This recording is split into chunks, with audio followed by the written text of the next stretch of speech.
nós pedimos, dá-nos essa graça, Senhor, de sermos santos. Assim como o Monsenhor Jonas tanto pregou e nos ensinou na Canção Nova, hoje é um dia especial para nós, no qual nós renovamos o nosso compromisso de dedicação a Ti, Senhor. Dá-nos a graça de sermos santos. Venha tirar do nosso coração todas as raízes venenosas, as raízes podres, as raízes de amargura, de ressentimento, de mágoa. Encha-nos com Teu Espírito e seja o Senhor, Espírito Santo, o nosso pedagogo, nosso ensinador nessa partilha da palavra. Nós nos entregamos a Ti. Retira todo medo, toda angústia, todos os preconceitos tolos, as fragilidades do nosso coração.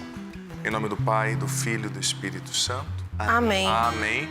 Mais uma vez, parabéns a toda a família Canção Nova, a todos os meus irmãos e irmãs de comunidade espalhados pelo Brasil e pelo mundo. Hoje, 2 de fevereiro, dia muito especial para nós. E obrigado ao Peter por essa canção tão linda, né? Pode falar. Podia interromper antes do senhor começar? Fica à vontade. A gente estava saindo, Paula, no camarim, pedido para a gente mandar um abraço para Dani Luiza, nossa irmã de comunidade que está em Roma e faz aniversário no dia de hoje. Que bênção. Então, os irmãos Dani é uma lá querida. no conteúdo, no Sistema Canção Nova de Comunicação, mandando um abraço para ela, então. E como o padre disse, um abraço a todos os irmãos de comunidade. Parabéns aos aniversariantes. A todos. Isso mesmo. Obrigado, querida, por lembrar da Dani, que é muito querida. Então, vamos lá. Hebreus, capítulo 12, versículos 14 e 15. Presta bem atenção. Eu gosto demais dessa passagem e eu acho que ela é muito preciosa para os nossos tempos. Procurai a paz com todos e a santidade, sem a qual ninguém verá o Senhor. Olha só o que nós cantamos e o que o Monsenhor nos ensinou, né? Cuidai para que ninguém fique privado da graça de Deus e que nenhuma raiz venenosa cresça no meio de vós, tumultuando e contaminando a muitos. Palavra do Senhor. Graças a Deus. Foi ontem, né, da liturgia da missa. Foi ontem da missa? Primeira leitura. Celebrei a missa ontem, mas não estou lembrando. Primeira leitura. Tanto Hebreus na cabeça dos padres nesses dias, as leituras têm sido de Hebreus. Que legal, Paulo. Obrigado por lembrar. Mas veja bem, cuidado, aliás, primeiro versículo, 14. Procurai a paz com todos e a santidade, sem a qual ninguém verá o Senhor. Me chamou tanta atenção, ontem quando eu preparava essa pregação, quando eu lia procurai a paz com todos, né?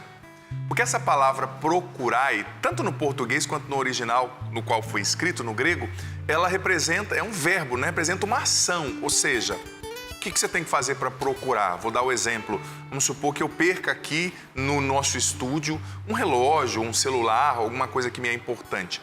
Eu tenho que sair aqui da minha cadeira, me movimentar e procurar, né? Para achar. Talvez eu tenha esquecido esse celular no banheiro, talvez eu tenha esquecido ali na mesa ao lado, talvez eu tinha deixado em outro lugar, talvez o Peter escondeu, não sei, né? Usando o exemplo, você tem que se movimentar. Procurar representa uma ação, é um verbo, né? E a palavra está dizendo, procurai a paz com todos. É um imperativo. É preciso procurar a paz, porque ela não cai do céu, é uma ação. E procurai a santificação, né? Sem a qual ninguém... Procurai a paz com todos e a santificação, né? A santidade, sem a qual ninguém verá o Senhor. Primeira coisa, as duas coisas estão ligadas. A paz com todos e a santificação nessa passagem. É como se a santidade fosse um predicado, uma consequência da paz com todos. E Jesus, muitas vezes no Evangelho, deixou claro que do nosso relacionamento com os outros e as outras, dependeria o nosso relacionamento com Ele. Por exemplo, aquela parábola na qual o rei perdoou o empregado que lhe devia muito, mas o empregado não perdoou um amigo, um semelhante, que não era da realeza, que não era um nobre, que não lhe devia quase nada. E depois o rei se sentiu ofendido por aquele empregado não ter perdoado o seu semelhante, que lhe devia pouquinho. E puniu esse empregado malvado, né? E ali é uma metáfora do jeito como Deus age conosco, nos perdoando de tanta coisa, para que nós perdoemos também os nossos irmãos. Então essa passagem, por exemplo, eu poderia citar muitas outras, ela exemplifica, ela encarna esse conceito de que do nosso relacionamento com os outros vai depender o nosso relacionamento com Deus. Porque o outro é imagem e semelhança de Deus. O outro é templo do Espírito Santo. Então, se eu não procuro a paz com os outros, muito possivelmente eu não vou alcançar a santificação.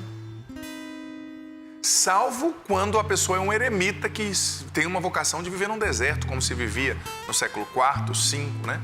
Mas são raríssimas as pessoas que têm essa vocação. Todos nós convivemos com pessoas, né?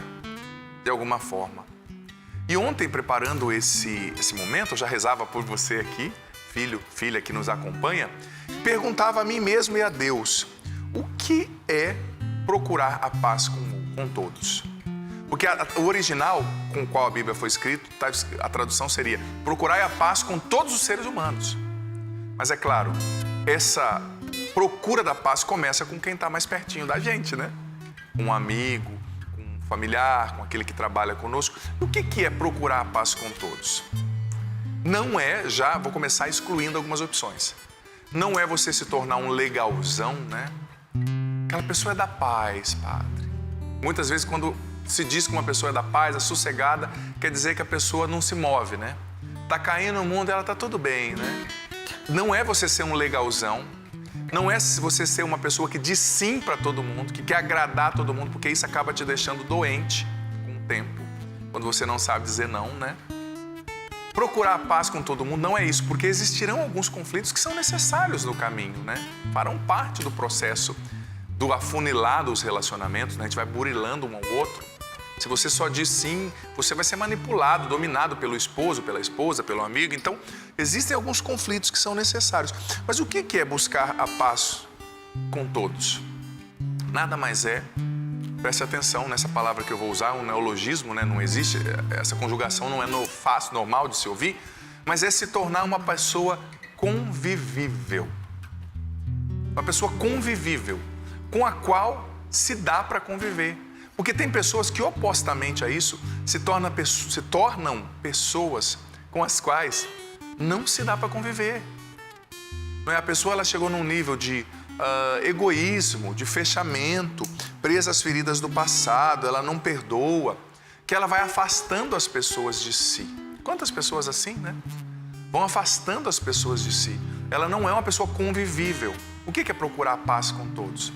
É procurar viver em harmonia no trabalho, é procurar viver em harmonia em casa, é procurar viver em harmonia na faculdade, é procurar ser uma pessoa que constrói paz.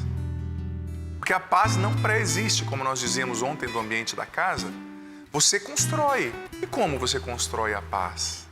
Sendo uma pessoa convivível, uma pessoa, sabe, isso é uma escolha, construir a paz é uma escolha. No fundo, construir a paz é lutar para trazer sempre a sua melhor parte à tona e educar a sua pior parte para o amor. Porque, opostamente a isso, tem pessoas que dizem assim, padre, eu trato todo mundo bem, mas quando eu chego em casa eu sou eu mesmo. O que ele quer dizer, eu me torno, me perdoe, uma pessoa ardilosa, um cavalo, né? Falando português claro. Uma pessoa mal educada em casa. Não, isso não é ser você mesmo, me perdoe a sinceridade, porque você foi criado à imagem e semelhança de um Deus que é amor. Então isso não é a sua essência, isso não é a minha essência, não pode ser. Você foi feito, criado à imagem e semelhança de um Deus que é amor. Então, o que está acontecendo quando você pensa assim e faz isso? Você em casa simplesmente está escolhendo trazer o seu pior à tona. Porque procurar a paz com todos significa sempre lutar, sem nunca baixar as guardas, contra o nosso pior. Porque nós temos uma tendência ruim em nós. Como temos uma semente de santidade, temos também uma inclinação ao mal, aquilo que São Paulo dizia na carta aos Romanos. Às vezes eu faço o mal que eu não quero e não faço o bem que eu quero fazer, né?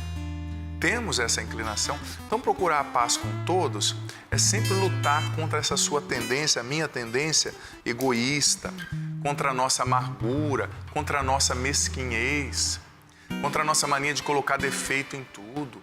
Às vezes nós não percebemos, não julgo você, filho, filha, mas nós nos tornamos pessoas muito chatas, sabe? Tem gente que pediu para ser chata e entrou na fila 15 vezes. A gente não percebe, né? Mas nós vamos nos tornando muito chatos, né? Muito não convivíveis. Tem que ser tudo na minha cartilha, tem que ser tudo do meu jeito. Se mover 1 milímetro a caneca que eu deixei na mesa é morte. São coisas pequenas, mas vão nos tornando pessoas que não conseguem construir a paz, que não conseguem procurar a paz. E essa palavra procurar, ela é interessante também, porque geralmente a gente procura aquilo que foi perdido, não é verdade?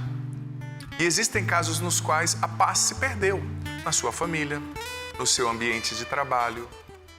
Você precisa procurar, ou seja, você precisa ser um semeador da paz, né? Está escrito no Evangelho, né? Nas bem-aventuranças, bem-aventurados os que promovem a paz, né? Felizes os que promovem a paz. Às vezes você vai ter que procurar a paz que foi perdida. Porque olha, sendo bem honesto, querido e amado filho, filha, é tão ruim, é tão desgastante você viver num ambiente no qual não há paz. É ou não é verdade? Você que já teve essa oportunidade, eu já tive essa oportunidade. Viver num ambiente no qual as pessoas estão sempre puxando o seu tapete, né? No qual as pessoas estão sempre falando mal de você. Claro, a gente não vai gostar de todo mundo. Buscar a paz não significa gostar de todo mundo, mas significa respeitar todo mundo. Agora, um ambiente no qual onde as pessoas se respeitam, onde as pessoas cedem para que o todo ganhe, onde as pessoas educam o seu egoísmo, né? Porque nada destrói mais a paz do que o egoísmo. O egoísmo da gente, de só pensar na gente, né? Só querer fazer do nosso jeito. Isso destrói a paz. Mas quando a pessoa vai aprendendo, sabe, a dominar o seu pior, vai aprendendo a estimular a generosidade ao invés do egoísmo, vai aprendendo a não baixar a guarda diante da sua má tendência. Esses dias eu vi uma pesquisa que me chamou tanta atenção, foi feita na Universidade de Michigan, nos Estados Unidos, que falava que uma das coisas, na Universidade de Seattle, no estado de Washington, que dizia que uma das coisas que mais destrói o relacionamento é aquilo que é chamado de zona de conforto relacional, né? Um casamento, por exemplo. Chegou num ponto, eu já conheço ela já me conhece, ele já conhece meus defeitos, então, tá bom, tudo bem, conhecer-se é uma coisa. Agora, acomodar-se no pior e deixar o pior sempre conduzir a relação é outra. E esses pesquisadores que estudaram casais por décadas descobriram que os casamentos acabam, as famílias são destruídas justamente nesse ponto. Eu sou assim mesmo, se quiser me ame. É sempre o pior para quem... É engraçado, mas parece que às vezes a gente dá sempre o pior para quem a gente deveria mais amar, né? Eu vou ver uma amiga, a mulher se arruma. Vai ver na casa da mãe, se arruma. O marido tá sempre, tadinha, parecendo que voltou da guerra das Maldivas, né? Daquele jeito. E o homem da mesma forma. Claro, dentro de casa não dá para você estar produzido todos os momentos, óbvio, não é isso que o padre está dizendo. Mas a gente tem que aprender a dar o nosso melhor, cuidando de si quando você vai ter aquele momento com seu esposo. Não dando só o pior do seu temperamento para sua esposa. Padre, então eu nunca posso descansar? Não é que você nunca pode descansar. Você não pode baixar a guarda diante daquilo que é ruim. Porque se você baixar a guarda, cresce.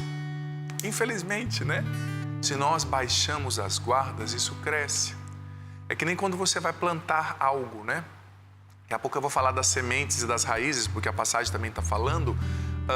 Você quer plantar, por exemplo, uma hortaliça, uma verdura, quer cultivar tomate, quer plantar abóbora, alguma coisa saudável e orgânica, por exemplo, num quintal grande, num terreno vazio. Você joga uma semente boa e muitas vezes você tem que ir lá jogar um pouquinho de água, né? Você tem que cuidar, você tem que dispor ali alguma atenção. Mas a bendita da tiririca, não sei em outras regiões do Brasil o que chama, tiririca para nós é uma praga que nasce nos terrenos baldios, né? Nos quintais, que é uma praga que ela se nasce sozinha, se multiplica. A hora que você vê, dominou tudo e você arranca, ela nasce de novo. Tem que arrancar bem pela raiz, né? Eu lembro quando eu era criança, adolescente, né? Meu pai comprou um terreno novo, uma casa, na verdade, e nós iríamos construir. E ele me pediu para arrancar essas tiriricas lá, né? Eu já adolescente, crescendo, ele falou, vamos pegar esse grandão aí, né? E dar uma tarefa para ele. E eu arrancava, só que eu inocente, eu não sabia, eu não arrancava tudo, dava trabalho arrancar pela raiz. Então eu arrancava por cima e depois meu pai falou, depois eu te dou ainda um dinheirinho, né, tal. Arranquei, deu 2 dias a tiririca lá, voltando quase. 2 dias não, né? Um pouquinho mais. Mas por quê? Você tem que arrancar pela raiz. Tinha um enxadãozinho, né? Daí meu pai foi lá comigo e falou, olha, eu vou te dar um desconto porque você não sabia, eu também não falei. Mas é assim que arranca a tiririca. Meu pai tinha uma batida forte, bonita, com enxadão assim. Já arrancou na raiz e falou, tá vendo? E ainda afunda mais um pouquinho, que a bendita da tiririca se esconde na terra, né? para dizer que aquilo que não é bom, gente, parece que nasce sozinho, né? Agora, aquilo que é bom você tem que cultivar.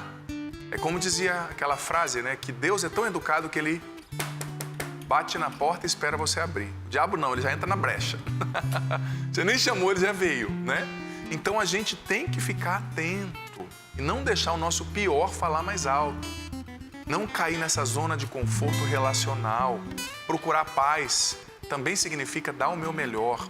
Também significa domesticar o meu orgulho, o meu egoísmo. Não deixar isso, sabe, me levar para lugares nos quais eu não posso estar. E você sabe que a paz é uma construção. São pequenas atitudes, são inclinações que a gente tem que alimentar para essa paz, essa comunhão, para o ambiente se tornar cheio de harmonia. Talvez você está vivendo um ambiente sem harmonia hoje, mas construa a paz, deixa passar o que já passou, releva um pouquinho as coisas. Tem gente que tem uma sensibilidade tão grande, ela não esquece a mágoa, faz 30 anos. Será que você é tão importante assim? Jesus foi apedrejado, assassinado e no alto da cruz falou, Pai, perdoa-lhes, acabou. E você está até hoje, com todo respeito à sua dor, filho, filha, cultivando isso? Não dá. Você está andando para trás, é você mesmo, não dá. Continuando no versículo. Cuidai para que ninguém fique privado da graça de Deus, né? Isso é óbvio, você promovendo a paz, você vai possibilitar que as pessoas não sejam privadas da graça e da bondade de Deus. E depois, a última parte que eu achei fantástico, que nenhuma raiz venenosa cresça no meio de vós, tumultuando e contaminando a muitos. O que muitas vezes faz a gente perder a paz e se tornar pessoas que promovem guerra, conflito, discórdia ao invés de promover a paz? As raízes venenosas dentro de nós, que crescem e contaminam. E você sabe que essa metáfora da raiz, ela é muito fantástica. Por quê?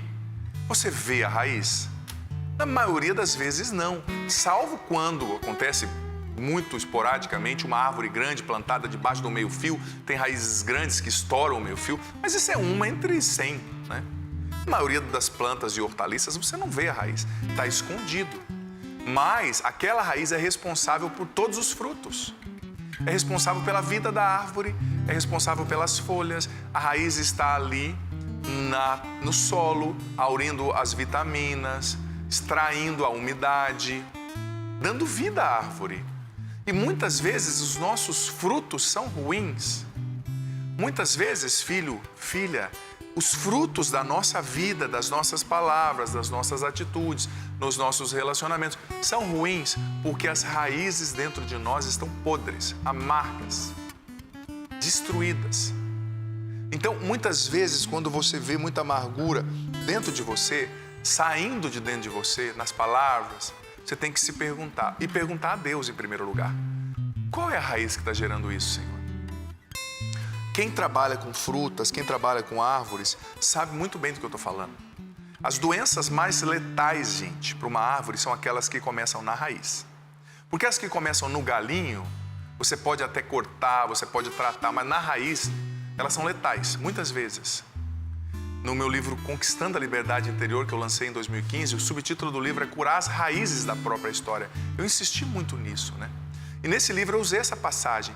Eu descobri o seguinte, que aquilo que a Bíblia da CNBB traduziu como raízes venenosas, a palavra original do grego era pikria, que queria dizer raiz amarga ou raiz de amargura.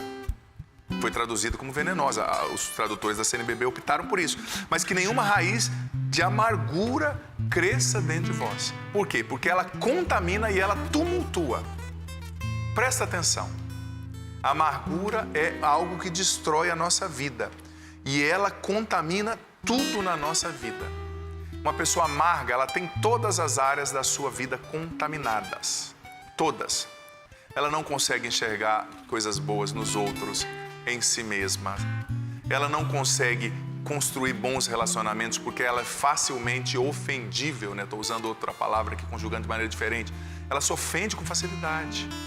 Você percebeu que tem pessoas que se ofendem com tudo. A pessoa é de vidro. Muitas vezes a pessoa tem uma raiz de amargura no coração, né? E a palavra pikria do grego, uma outra tradução para ela, que é a palavra amargura, seria algo que tem a superfície pontiaguda, vou usar aqui a caneta, que é atingido como se fosse uma flecha, é jogado, lançado como se fosse uma flecha, e quando atinge uma superfície, por exemplo, o coração, essa flecha, ela espalhava, ela liberava um odor podre horrível. Olha só o que queria dizer a palavra amargura na Bíblia. E é isso que acontece. Às vezes a gente não consegue promover a paz nos nossos ambientes, no nosso casamento, porque a gente está amargo. E eu não julgo você, tá? Eu entendo a sua dor, eu respeito. Mas não dá para você ficar cultivando isso. Não dá. Isso está te fazendo mal, isso está destruindo a sua alegria. Porque uma pessoa amarga, ela não é feliz e ela faz todas as pessoas infelizes por onde ela passa. Sabe? Ela semeia esse cheiro ruim por onde ela passa. E eu vou ser sincero com você, filho, filha. A vida é tão curta para a gente se amar. A vida é tão curta para a gente escolher cultivar ódio. A vida é tão curta para a gente escolher ficar preso no ressentimento. Faz esse favor para você mesmo, para você mesma. Decida-se a arrancar, como eu tive que aprender a arrancar tiririca, como meu pai me ensinou, né? Arrancar pela raiz a amargura. E mais uma vez eu digo, talvez você nem entenda, mas pergunte para Deus. De onde vem essa amargura? Talvez você precisa voltar na sua história e perdoar alguém.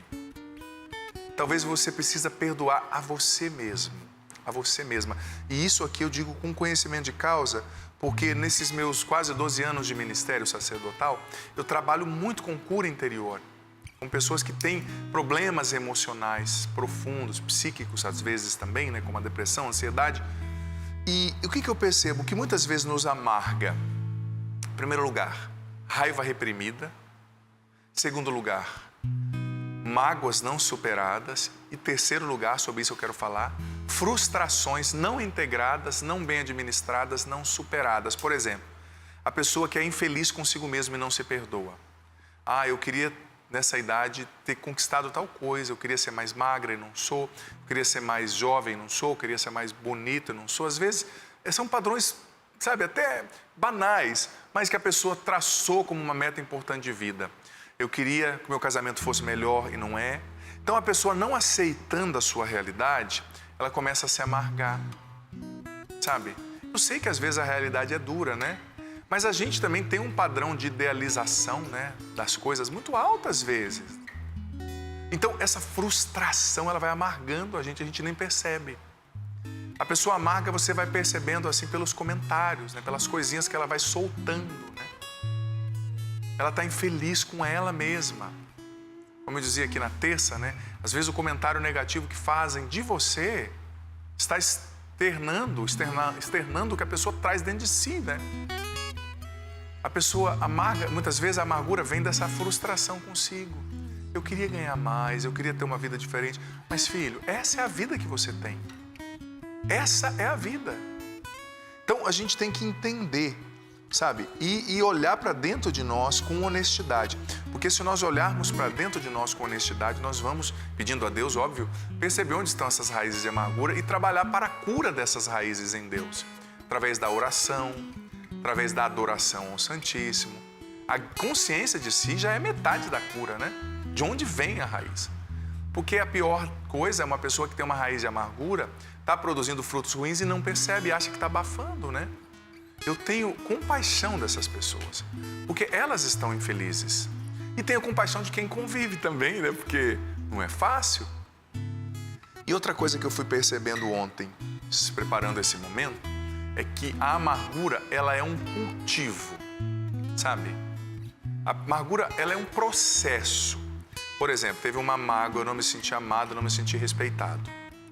Aí eu não soube lidar aquilo e fui guardando, né? Pior coisa é você guardar, a raiz fica escondida na terra, né? Você guardou. Tem que trazer à tona, vai buscar confissão, vai buscar aconselhamento, vai buscar oração de cura interior, vai buscar terapia, mas às vezes a gente guarda, né? Então aquilo vai crescendo.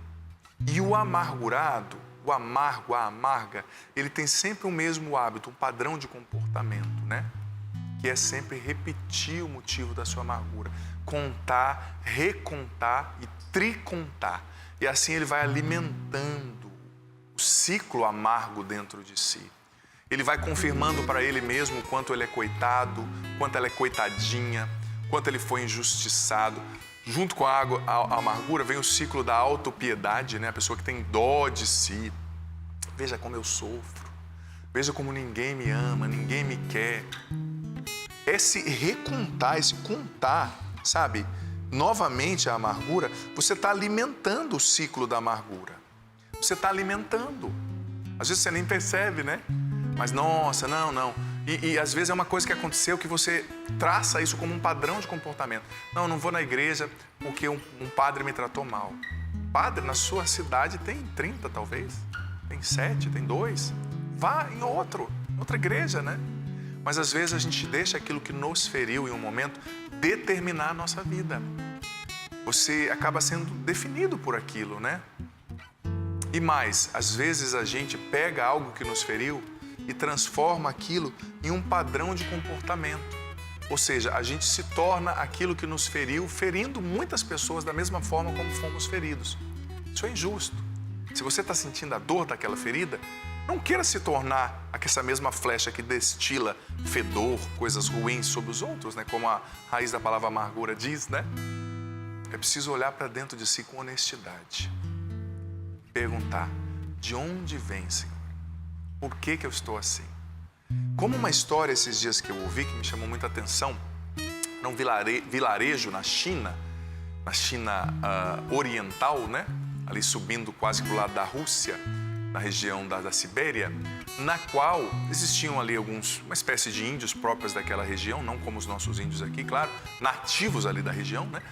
E num vilarejo muito tranquilo, que tinha uma água cristalina, conhecido por ter uma água potável ao extremo, né? De repente, as pessoas dali começaram a tomar água e passar mal. Dois idosos vieram a falecer, né? E todo mundo ficou intrigado. Aí as pessoas da cidade mais próxima ali, os especialistas de uma universidade, de uma cidade grande próxima, foram lá para pesquisar a água. E pesquisando a água, não acharam, sim, no primeiro momento, nada ali na água. A água continuava cristalina, a água continuava com aparência de potável. A gente não achou nenhum problema e tal. Mas um dos pesquisadores falaram, vamos subir a montanha, ir até a nascente para ver, talvez tenha alguma coisa na nascente. Subiram lá, subindo a montanha, descobriram que lá na nascente tinha um animal morto. E morreu, caiu ali dentro do poço, da nascente, né, da água, da mina que minava a água para baixo, e ficou justamente apodrecendo. Imagina, que é até ruim pensar, né? Mas daí eles foram, tiraram o animal, pediram, jogaram um produto na água e falaram, olha, por um dia vocês não vão beber daqui, vocês podem ir à cidade, comprar água mineral, fazer alguma coisa, outra cidade, né? Ou aqui no mercadinho. Depois de 2 dias estava regularizado, sabe? Mas se não tivessem ido à raiz, à fonte da água, muitas pessoas talvez morreriam, porque imagina, um animal em decomposição, né, gente? Muitas doenças, bichos, contaminação, né? Muitas vezes você tem que fazer como esses especialistas. Pedir ao Espírito Santo, vem comigo na nascente, na raiz do meu interior. O que está em desordem aqui, Espírito Santo? Por que eu estou me tornando essa pessoa assim? Por que eu estou tão amargo? Por que eu estou com esses comentários? Por que eu estou tão sem esperança? A amargura rouba a nossa esperança, né? Você não consegue crer que nada vai dar certo. Por que eu estou tão apagado, sem brilho, sem luz, né? Eu preciso pedir ao Espírito Santo, porque uma pessoa que tem um animal podre na raiz, na fonte, uma mãe amarga, educa muito mal os filhos, não consegue construir a paz, não consegue procurar a paz com todos. Um pai amargo é muito ruim, faz a família sofrer, faz a esposa sofrer. Um padre amargo, meu Deus, que mal que faz para uma paróquia, não deixa ninguém fazer nada, não reza e não deixa os outros rezarem, né? Na paróquia, faz muito mal. E você que é pai e mãe, por exemplo, os seus filhos estão olhando para você. Eles vão reproduzir muito do seu padrão de comportamento. Se você é uma pessoa, os seus filhos estão olhando para a forma como você trata os outros, para a forma como você administra a sua raiva, como você expressa isso. Você tem que procurar a paz, construir um ambiente de paz também com seus filhos, na sua casa, sabe? E outra coisa, o que fazer quando você percebe que de fato há uma raiz de amargura? Claro, reze para chegar à fonte. Talvez não tenha um gatinho morto lá, talvez tenha um hipopótamo morto na nascente de água. A nossa vida é difícil, né, gente? Temos feridas, temos nossa história, as traições, as coisas lá da infância, às vezes, né? Como nos afetam. Mas é levar Deus para essas realidades.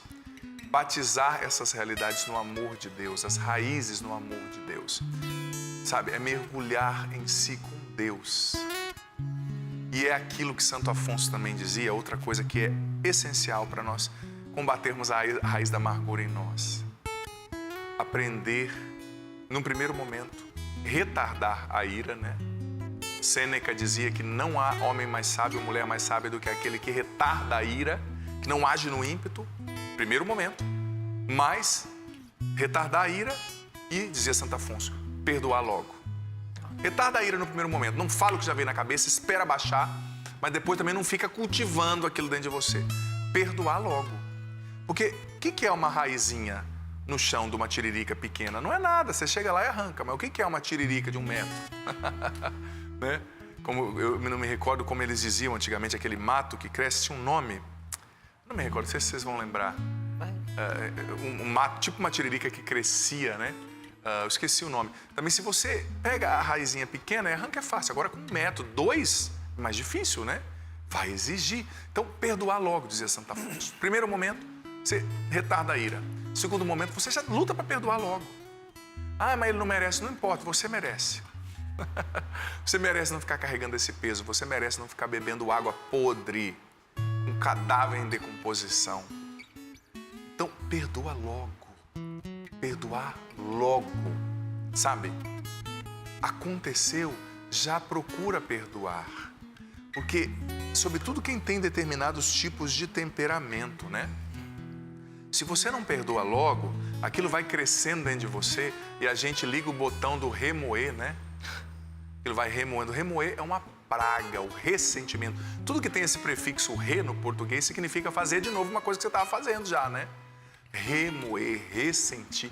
Olha, a energia que você gasta nessa amargura, a energia que você gasta remoendo tudo isso, isso rouba de você uma energia que você podia usar conquistando seus sonhos, aprendendo uma nova aptidão, amando seus filhos, aprendendo uma língua, não sei, rezando, se santificando.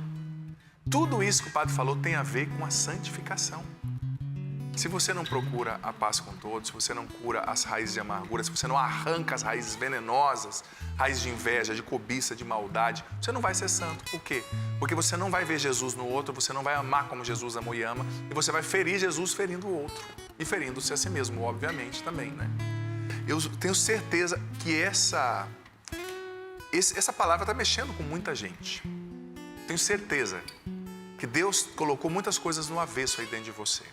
E não tenha medo. Deixa Ele mexer. E, mais uma vez, encerro dizendo, a vida é muito curta para você viver amargo. Para você viver com dó de você mesmo. Até quando? Para, filho. É possível viver diferente, é possível ser feliz. É possível recomeçar. Nós te pedimos, Espírito Santo, vem sobre nós, vem nos revelar quais são as raízes de amargura dentro de nós, as raízes envenenadas, as raízes de inveja, de cobiça, de maldade. Vem revelar onde isso começou e vem curar o nosso coração na fonte, Espírito Santo, na raiz. Faça com que nós deixemos passar o que já passou. Faça com que nós saibamos virar a página. Eu sinto que o Senhor me dava a imagem de um coração sangrando. O Senhor está curando muitas pessoas que estavam com o coração sangrando. O que te deixou magoado e amarga, foi algo muito sério. Eu respeito a sua dor. Mas Deus está mexendo para curar. Entrega para o Senhor essa dor. Entrega para o Senhor essa mágoa, esse ressentimento. Talvez envolve até o assassinato de alguém, o erro médico que matou sua mãe, seu pai, sua esposa. Mas o Senhor está pedindo entrega para que você viva feliz. Quando você deixa a amargura embora, a alegria volta para o seu coração. O Espírito Santo está agora arrancando muitas raízes de medo, de ansiedade, de tristeza, de amargura e ódio, cobiça e inveja do coração de muitas pessoas. Pessoas estão sendo purificadas. Está doendo, porque arrancar uma raiz é abrupto, é duro. Mas é o que o Espírito Santo está fazendo em você agora.